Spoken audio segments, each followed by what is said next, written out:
என்னன்னா design thinking. இந்த meaning, இந்த வார்த்தை நீங்க எங்கேயாவது கேள்விப்பட்டிருக்கீங்களா? வெளியில எங்கேயாவது கிடையாது. எங்க மட்டுமே இருக்கிற ஒரு விஷயம். நம்ம காலேஜ்ல, அதாவது எஸ்என்எஸ் இன்ஸ்டிடியூஷன்ல மட்டுமே இருக்கிற டிசைன் திங்கிங் அப்படிங்கிற ஒரு வார்த்தை நம்ம இங்க மட்டும்தான் பயன்படுத்திட்டு இருக்கோம். சரியா? இது என்ன? அந்த டிசைன் திங்கிங் அப்படிங்கிற வார்த்தைக்கு என்ன மீனிங்? டிசைன் திங்க் பண்ணலாம். ஒரு விஷயத்தை, ஒரு ப்ராப்ளத்தை சால்வ் பண்ணுறது. இப்போ நம்ம வாழ்க்கையில் சில பிரச்சனைகள்லாம் வந்தால் யாருக்காவது கிட்ட சொல்லுவோம். அந்த பிரச்சனைக்கான சொல்யூஷன் யாராவது சொன்னால் நம்ம தெரிஞ்சுக்குவோம். சரியா? சிலரெல்லாம் பார்த்தீங்கன்னு சொன்னால் எனக்கு இது ஒரு பிரச்சனை இருக்கு, இதுக்கு என்னது, அவங்களால அந்த பிரச்சனைக்கு என்ன விடைன்னு தெரியாது. அதனால யாராவது கிட்ட சொன்னால் அந்த பிரச்சனைக்கு என்னன்றது சொன்னாங்கன்னா மனசுக்கு ஒரு அது மாதிரி அவங்க நடந்துக்குவாங்க. ஆனால் இந்த விஷயம் எப்படின்னா, நமக்கே நம்மளுடைய பிரச்சனைகளுக்கு ஒரு ப்ராப்ளம் வந்துச்சு அப்படின்னு சொன்னா அது எப்படி தீர்வு கண்டுபிடிக்கிறது, அந்த பிரச்சனைக்கு என்ன சொல்யூஷன் அப்படிங்கிறது நம்மளே கண்டுபிடிச்சிக்கிற விஷயம் தான் இந்த டிசைன். இது பாடத்தோட நமக்கு எப்படி வருது?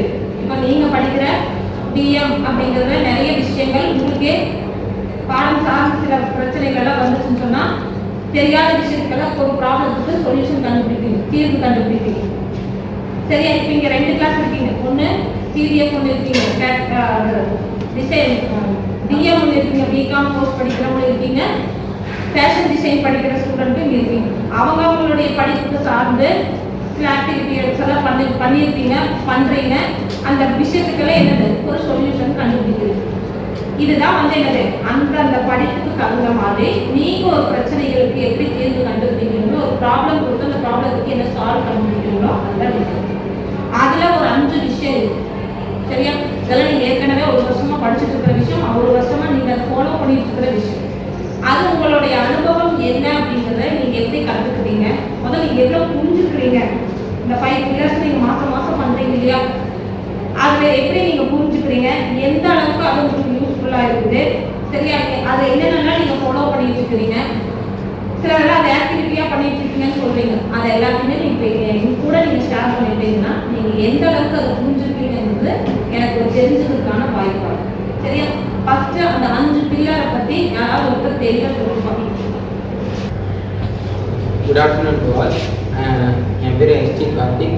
செகண்ட் பிகாம் எம்என்டிஎம் படிக்கிறேன். டீட்டெயிலாக அந்த 5 பில்லர்ஸ் என்னென்னா empathy, empathise, define, ideate, prototype and test.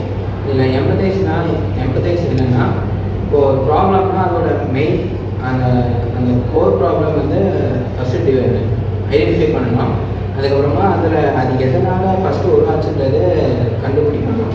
அதுக்கப்புறமா அது எப்படியெல்லாம் நம்ம ஓவர் கம் பண்ணலாம், அந்த ப்ராப்ளத்துலேருந்து ஓவர் கம் பண்ணலான்றது ஐடியா பண்ணி அதுக்கு நம்ம எஃபர்ட் போடணும். அதுக்கப்புறமா அது எஃபர்ட் போட்டு அதை டெஸ்ட் பண்ணணும். இப்போ நம்ம ஒரு எக்ஸாம்பிள் எடுத்திங்கன்னா, இப்போ ஒரு பையன் 100 மார்க் எடுக்கணும் அப்படின்னா ஃபஸ்ட்டு அவன் என்னென்ன செய்யணும். ஃபஸ்ட்டு பிரச்சனை என்னென்னா, அவன் அந்த 100 மார்க் எடுக்கணும். அதுக்கப்புறமா அந்த பிரச்சனை எதுலேருந்து வந்துச்சுன்றது அவனுக்கு தெரியணும். ஐடியா என்னென்னா, அவன் அந்த படிக்கிறதுக்கு என்னென்னலாம் பண்ணணுன்றது ஒரு ஃப்ளோ சார்ட் மாதிரி போட்டு வச்சுக்கணும். ப்ரோட்டோடைப். அடுத்து அவன் அதை செயல்படுத்தணும். செயல்படுத்தி அதில் வர ரிசல்ட் நமக்கு ரிசல்ட். அதாவது இப்போ அவன் 100 மார்க் எடுக்கணும்னு சொன்னால் அவனுக்கான வீக்னஸ் பாயிண்ட் இருக்கோ அதை முதல்ல தெரிஞ்சுக்கணும். சரியா? படிப்பு விஷயத்தில் அவனுக்கு என்ன வீக்னஸ் பாயிண்ட், படித்தா புரியுது இல்லை, அல்லது படித்தா ரொம்ப நேரம் படித்தாதான் அது கொஞ்சம் மனப்பாடம் பண்ணுறது கஷ்டம், அல்லது புரிஞ்ச மைண்டில் வச்சுக்கிறது கஷ்டமாக இருக்குது அப்படின்னு சொன்னால் நம்ம அதுக்கு என்ன பண்ணணுமோ அதுக்கான சொல்யூஷன் கண்டுபிடிக்கணும்.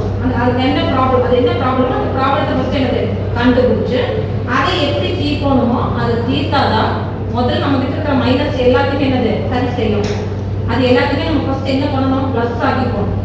சரியா? எந்த ஒரு விஷயம் எல்லாத்துக்கிட்டும் சரியே இருக்குன்னு சொல்ல முடியாது. நம்ம கிட்ட சில நிறைகளும் இருக்கும், குறைகளும். அந்த குறைகள் தான் நம்ம கிட்ட இருக்கிற ப்ராப்ளம். நம்மளை அந்த லெவலுக்கு கொண்டு போக முடியாத ஒரு விஷயம் எது தடுக்குதுன்னா நம்ம இருக்கிற குறை. அப்ப அதுக்கு என்ன தீர்வோ அதை நம்ம கண்டுபிடிச்சாதான் அது அடுத்த லெவலுக்கு நம்ம என்னது அதை சரி செய்ய முடியும். சரியா?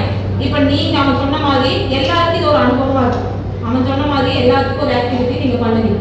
இப்ப நீங்க ஃபேஷன் டிசைன்ல ஒரு ஆக்டிவிட்டி பண்றீங்கன்னு நீங்க சொல்றீங்க இல்லையா, அது எப்படி உங்க பாடம் சார்ந்து நீங்க எப்படி ஆக்டிவிட்டி பண்றீங்க? எங்களோட டிபார்ட்மெண்ட் சைடில் வந்து ஃபார் எக்ஸாம்பிள் ஒரு இஷ்யூ இருக்குது மேம். இப்போ எல்லாருமே கார்மெண்ட் வாங்குவாங்க ஷாப்ஸில்.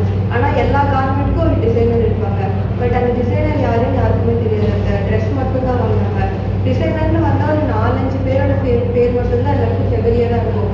ஸோ எங்களோட ப்ராப்ளம் வந்து எல்லா டிசைனர்ஸோட நேம்ஸும் கஸ்டமர்ஸ்க்கு தெரியணும். அப்போ தான் அந்த டிசைனர்ஸ்க்கும் நெக்ஸ்ட் ஆர்டர் கிடைக்கும், அவங்களோட ஒர்க்கை எக்ஸிபிட் ஆன மாதிரி இருக்கும். ஸோ இந்த ப்ராப்ளம்க்கு வந்து நாங்கள் என்ன சொல்யூஷன் க்ரியேட் பண்ணோம்னா, எல்லா கார்மெண்ட்லையுமே ப்ரைஸ் டேக்ஸ் இருக்குது. ப்ரைஸ் டேக் வந்து இல்லாத ட்ரெஸ்ஸே கிடையாது. ஸோ வெளியில் ஏதாச்சும் ஒரு கார்டில் பண்ணால் அது வந்து தூக்கி போட்டுருவாங்க. இன்கேஸ் ப்ரைஸ் டேக்ல வந்து ஒரு சின்ன இடத்துல இந்த டிசைனரோட பேரை மட்டும் பிரிண்ட் பண்ணானா அப்போ எப்படி ப்ரைஸ் செக் பண்ணுவாங்க. செக் பண்ணும்போது அந்த டிசைனரை பார்ப்பாங்க. ஸோ அந்த நேம் கொஞ்சம் கொஞ்சமாக ஃபெமிலியர் ஆச்சுன்னா திருப்பி சோஷியல் மீடியாவில் அவங்க ஃபாலோ பண்ணி அந்த டிசைனரோட ஒர்க்ஸ் எல்லாம் அவங்க யூஸ் பண்ணிப்பாங்க. ஸோ அதுதான் என்னோட சொல்யூஷன். இன்னொன்று இப்போ ஒன்று வேணாம், டிஎம்ல ஏதாவது ஒரு ப்ராப்ளம் கொடுத்தா நீங்கள் சால்வ் பண்ணுறீங்கிறது நீங்கள் முதல்ல இதுக்கு முன்னாடி ஏதாவது பண்ணியிருந்தீங்கன்னா நீங்கள் அதையும் சொல்லணும். அதுக்கு எப்படி கொண்டு போக செலுத்துறது எப்படி, அதாவது வாங்குறவங்களுடைய எண்ணிக்கை அதிகமாக இருந்தால் தான் என்ன பண்ண முடியும். அப்போ அதுக்கு அவங்க என்னமோ அதை பண்ணுறாங்க. இப்போ நீங்கள் ஒரு சப்ஜெக்ட் ரிலேட்டடாக உங்களோட டிஎம் சார்ந்து என்ன பண்ணுறீங்க, ஒரு ப்ராப்ளத்துக்கு என்ன பண்ணுறீங்கிறதுக்கு ஒரு எடுத்துக்காட்டு யாராவது ஒருத்தர் சொல்லுங்க பார்க்கலாம். அவங்க கிளாஸில் அவங்களோட சப்ஜெக்ட் ரிலேட்டடாக ஒரு பொருளை எப்படி சேல்ஸ் பண்ணுறதுக்கு என்னென்ன ப்ராப்ளம் இருக்குது அப்படிங்கிறத அவங்க தெளிவாக சொன்னாங்க.